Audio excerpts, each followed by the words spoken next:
જાણો છો તેમ હાલમાં એક તો અત્યારે મોસમ ચેન્જ થઈ રહી છે એટલે એવા સમયે પણ સામાન્ય રીતે વાયરલ ને એ રીતે થતા હોય છે અને પર્ટિક્યુલરલી આ વર્ષે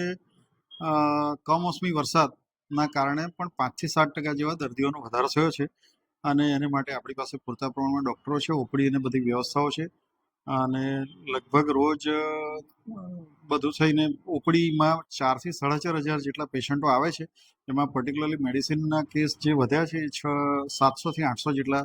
ડેઇલી પેશન્ટ હોય છે મેડિસિન ઓપીડીમાં અને એની સારવાર માટેની તમામ દવાઓને તમામ ઉપલબ્ધ છે. કમોસમી વરસાદના કારણે સ્નેક બાઇટના કેસ પણ આવી શકે તો તેને માટે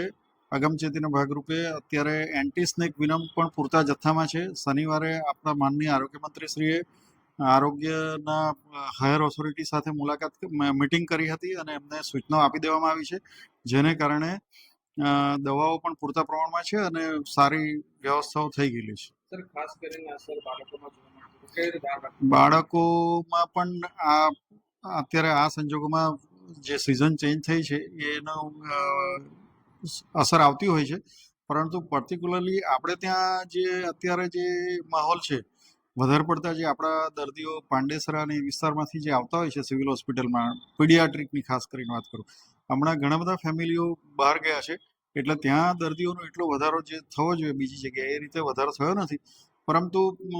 સારી રીતે બધાની સારવાર થાય છે, દવાઓને બધું પૂરતા પ્રમાણમાં છે, ડૉક્ટરો પણ પૂરતા પ્રમાણમાં છે